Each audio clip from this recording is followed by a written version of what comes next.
Hello, it's me, Boulevard, here with my first matchup breakdown of patch 1.6, and we're going to be doing Frostbite Midrange versus Bannerman. The main reason I chose this matchup is because while casting, I noticed that the Frostbite deck wasn't winning nearly as often as I expected it to for what was once considered to be one of the most one-sided matchups in Legends of Runeterra, so I wanted to dig a little bit deeper into why that is. So I put together this very objective and well-researched graph to try and explain it.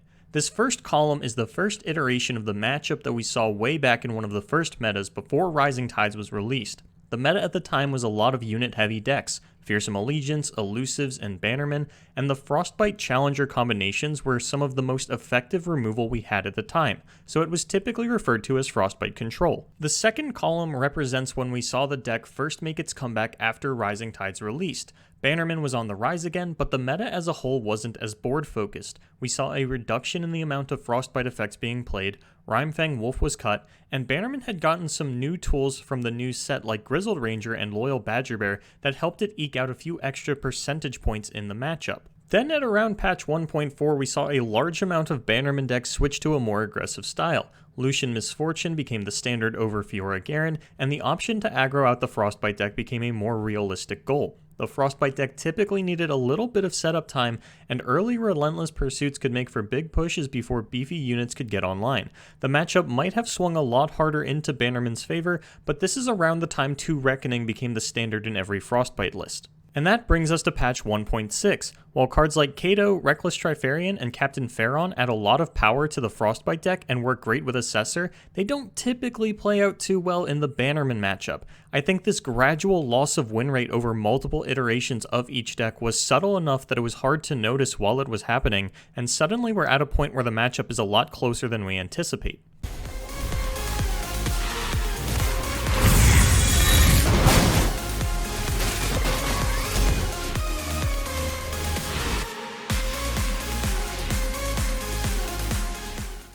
So we're going to get started off with how the matchup should play out. We've got Cephalopod on the Frostbite Midrange against CDR Jubilee on the Zed Bannerman.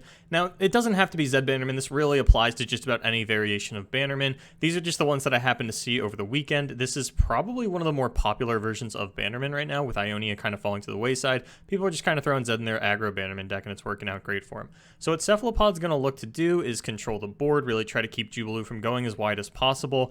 You know, if Cephalopod ever resolves a Reckoning, that's basically a game over, but this Reckless Trifarian, as I had mentioned in the graph before the game, really plays against Cephalopod. You're kind of taking out more early units. There's no more Kindly Tavern Keepers ever coming out of a deck like this, so your 2 and 3 drop units don't block Jubilee's board particularly effectively in the Trifarian Glory Seeker and the Reckless Trifarian. You're really looking for specifically this Ice Veil Archer, and Cephalopod's playing Avarice and Sentries, though that's not super typical in a deck like this. He's really the only one that kind of busted that out. And this is a pretty good play. You know, you get to push a little bit of damage. The early damage doesn't really matter. It's not going to be often that Cephalopod is going for an Ash win condition, or at least not in the fog out your board, make it so nothing can block, push through a wide board with Ash. It'd be more so Ash controlling the board with the challengers in the Trifarian Glory Seeker, just forcing awkward box out of Jubilee, who's going to be looking to play stat efficiently, because the Demacia decks, as aggressive as they are, still try to play stat efficiently, and that's why Ice Veil Archer is so good. There's not a lot of 2-drops in the meta that really match onto the 3 health of the War Chef, and that's something that plays out really well for a deck like this. We see the Reckoning in Cephalopod's hand. Does have to be cognizant of the possibility of a single combat, so you want to get 2 5-attack units down typically before you fire off that Reckoning. It'd be fine here because Jubilee doesn't have anything that can actually match it. That's another thing that plays against the Bannerman, is the attack nerf, and this is something that didn't play out at the time but kind of comes up now. The attack nerf on Grizzled Ranger and Badger Bear not being able to single combat into a Reckless Trifarian actually plays pretty poorly for the Bannerman decks these days. Trapper came down last turn. It comes up later. I just want to track to see if the Yeti top deck a little bit later on is the last possible time for the Yeti, or if it was just a timely Yeti. I'm pretty sure it's the last possible turn you could have drawn Yeti. So that's actually going to... Okay. So yeah, Cephalopod has really awkward plays here. This Assessor doesn't actually trade into anything, so Jubilee's kind of doing what he needs to do, getting stuff down. There's only one thing in the death pool for the Lucian, and this is a matchup where you can actually get the secondary level up of Lucian. It feels weird because I feel like the primary evolution of... or the primary level up condition of Lucian is supposed to be kill, 4 other units die and then the backup is Senna, but that is never how we see it work out. It's always Senna definitely feels like the primary, and the other one's kind of the backup. And like Cephalopod could attack here. There's really no reason not to. Yeah, we block with the Grizzled Ranger. That just gets us a Badger Bear. It takes the Scout attack off the table, but since we died a Reckoning, we don't really want a Scout attack. Because like if you Scout attack and I don't block and then I just Reckoning you and you don't have single combat, then your board gets blown open. I'm tapped out and have no blockers, and you get to hit me with whatever 5-mana bullshit you put out, but I wouldn't be at 6 life. I'd be much, much higher.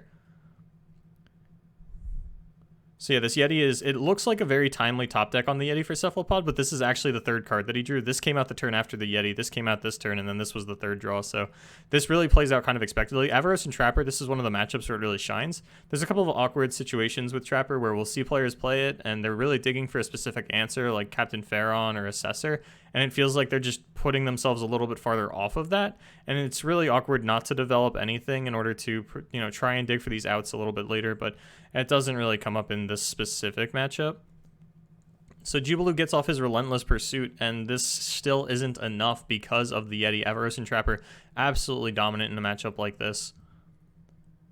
And as you can see, like, things look a little dicey for Cephalopod, and that's why I think the matchup has really kind of closed the gap over recent metas. As I said in the graph earlier, it went from like an 80-20 matchup down to like, I want to say 65-35, and if you're thinking, well, that's a really fucking weird metric, why'd you pick these numbers? It's because that means that if you jam 3 games with these decks back and forth, I think it's not unreasonable for, you know, it to be like a 2-1 most of the time. Especially, like, given that this is kind of, you know, an ideal game for Cephalopod. He's still down to 6 life. Jubilee's doing a pretty good job of hanging on to cards. Maybe it's more like 1-3. Maybe, like, if you play 10 games, it'd be like 3-7 or 2-8. Whereas I'm kind of calling either 3-7 or 4-6. So it's not much of a difference, but it's like as close to 66% as I want to get. But I don't like dealing in weird numbers. It's a weird percentage, but not a weird game count thing. Defensive back-to-back, Rangers Resolve. This is like everything that Jubilee can do, but it means that while his board is going to survive, you know, it's not going to be super enough because neither of these actually represent lethal. And if you try to develop anything pre-combat, you just get Reckoninged. And now the Harsh Winds pickup, again, is like super timely for Cephalopod. And you can see how bad the Reckless Trifarian feels in a matchup like this. It's gotten through that one attack and then really hasn't done much since then. Yeah, Bannerman just means Reckoning's an absolute blowout. You could have one thing survive with Riposte, but that doesn't matter because then all your mana's committed to the Riposte. Whatever you attack with just gets blocked by the Sejuani. And then I just, develop on the next turn. Like, I play Captain Pharaon on the next turn and kill you. And there's a lot that Jubilee didn't draw. Like, we didn't see any Zeds. We didn't see any sort of top end between Cythria or Genevieve. We didn't see any... We didn't see any Ash out of Cephalopod. We didn't really see any Trifarian Glory Seekers. So, like, that's the thing at, like, looking at subjective games like this is there's a lot of answers that don't come out for players. Here we see the Zed. Like, there were no Culling Strikes either. And Cephalopod actually, like, develops and then really, really baits Jubilee into a Reckoning. And a lot of times Reckoning is just GG, and that's why the win percent might be higher than I'm giving it credit for. It's like, how do you ever come back from this? You're a board-centric deck. Now I have, like, a bunch of Overwhelm units, and you're just absolutely dead. So this is how the matchup typically plays out, especially when you find the Reckoning like that. And I think Cephalopod didn't even necessarily lose if he didn't find Reckoning, because he could have, like, Harsh Winds there, put the Zed at 0 attack. That takes the Zed Shadow off the table. Put the Lucian at 0 attack. Maybe kill your other units. And I'm, smooth chilling. And then here we just see a lethal attack out of Cephalopod. So that's how the matchup is typically going to play out. Something along those lines. Things lining up how they should. So for our second game where we see how this can go the way of the Bannerman player, we've got Hyped versus Annie Desu from the same Duels of Runeterra North America 13 tournament. This is either top 16 or top 8. I don't actually remember off the top of my head, and it's not super important. It's top cut of a tournament. That's all you really need to know. And this is where we're going to see how the Bannerman player can actually pick up the win against the Frostbite Midrange. Now, obviously, Hyped's list is going to be a little bit different from Cephalopod's, and Annie Desu's is going to be a little bit different from Jubilee's, but as there are no current sort of, like, standard lists, everybody's kind of playing around with the last 5 slots of really any deck that you're looking at. Heimer Vi and Karma Ezreal were really the only decks from last patch where there was, like, no variation among the people playing them. Like, everyone is just playing the exact same list. But there's a lot of variation now, so it means that when I show you matchup breakdowns, they're going to be a little subjective. But the core concepts are still there, right? Any Desu is going to be looking to curve out. He's going to be looking to take advantage of the incremental stat advantages that Bannerman typically gets. And Hyped looks like he has a really good hand. Even gets the pro pass into the Trifarian Glory Seeker. This is something you should be thinking about. You know, if you just play this Trifarian Glory Seeker, you really don't want to trade it for something like this. You can just pass to your opponent. Bannerman has to develop the board more than you do. They have to be the aggressor in this matchup. And Hype does have to be cognizant of his life total, because we're going to see a Brightsteel Protector come down. And Hyped is going to have to say, well, you know, 5 damage is a lot to be taking against a deck with Relentless Pursuits. And Annie Desu doesn't want to play the Zed here because he doesn't want his entire turn to just get eaten by a Calling Strike. Or the Zed just, you know, get blocked by something like an Omen Hawk or Iceveil Archer. There's not a lot of space for Zed to work out in a format, or in a, not a format, a matchup like this. Mixing up my terminology now. And you would think that Hyped is advantaged here. You know, he took out the War Chef. War Chef is a huge card in this matchup. It's not always easy to get off because Iceveil Archer is one of sort of the 2/2 in the meta that trades onto it effectively, the other one being the Trifarian Glory Seeker that we see next to it. But now Hyped has really good developmental turns. You get to get down your Challenger, you get to Frostbite your opponent's units and consistently start to pick them off. And that's how we saw Frostbite Midrange originally play back when it was Frostbite Control with Rhymefang Wolf and Legion Drummer and things like that. It was just all about challenging your opponent's units and getting advantages that way. And that's why it had such a phenomenal one-sided Bannerman matchup that I called the 80-20.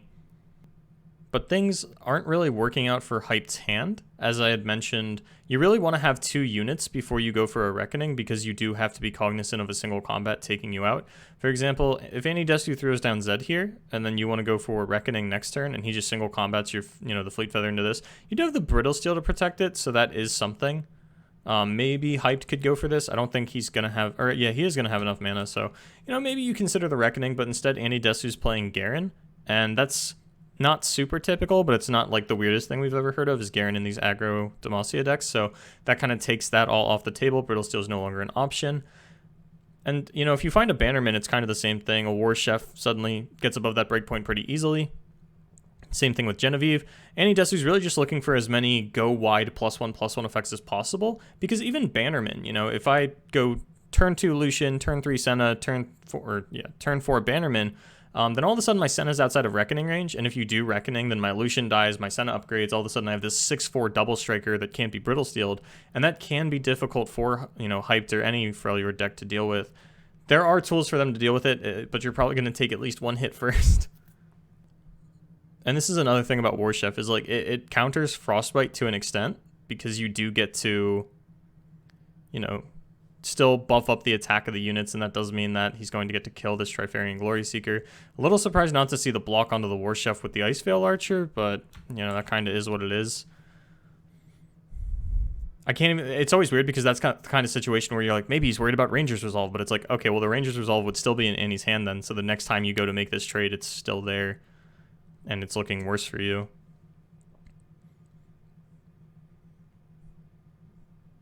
And yeah, because Hyped's been on the back foot, like, Annie has no problem taking the 6 damage. There's not a lot of blowout potential from Hyped. It's really, you Reckoning and I lose, or I don't lose. And, you know, another timely top deck, this is sort of the best go wide +1/+1 effect that he could hope for, because this gets to take out multiple, like, it could take out 2 Iceveil Archers. It can clear the way for the Garen to get through. We are going to see Hyped go for this Avarosan Hearthguard because, you know, it's his only other blocker. Those are going to get challenged out. Garen gets to get through. You're going to see how this one kind of plays out. And the Reckoning really has just never found a phenomenal sort of timeline for Hyped. If you throw it out now, you just kill your own Iceveil Archers, you kill your opponent's War Chef and this guy, and then you just take 6 damage from the Garen, and maybe your opponent has to sacrifice this Genevieve. So maybe this is where the Reckoning would have actually been a really good play. It's a little scary, though. You know, it does kill more, or as many units as yours of your opponent's, but your opponent has more units than you, so it's like, you know, do I actually want to do that kind of thing? But I think the Reckoning might have actually been better for Hyped there. But regardless, you know, we're going to see Annie continue to push through with this Garen, and this is a big impact of the War Chef living, and Hyped might have just, like, thrown the game by not blocking this War Chef, and this is, you know, just kind of a testament to what has to go right for the Bannerman player. That's why I never really mind pointing out the misplays in matchups like this, because if you are going to win, you do need your opponent to misplay a little bit. Generally, if both your hands line up super well, the Frostbite Midrange player should be beating you. So this is kind of what it takes. It does take a little bit of stumbling on your opponent. I think Annie's played this one phenomenally up until this point. But you really need to take advantage of taking out the War Chef when you can before things like Bannerman and Genevieve come down and Rangers resolve. And now the Relentless Pursuit gets insane value because the War Chef is still around, and that pushes this into a 7/7. And this is what I was talking about earlier too, where the addition of Reckless Trifarian just adds so many unblocking, I guess. I wanted to say unblockable, but that is the opposite of what I mean. Units that can't block, because like you have 6 units that can't block in your deck, and this is an aggro deck. That's really not where you want to be.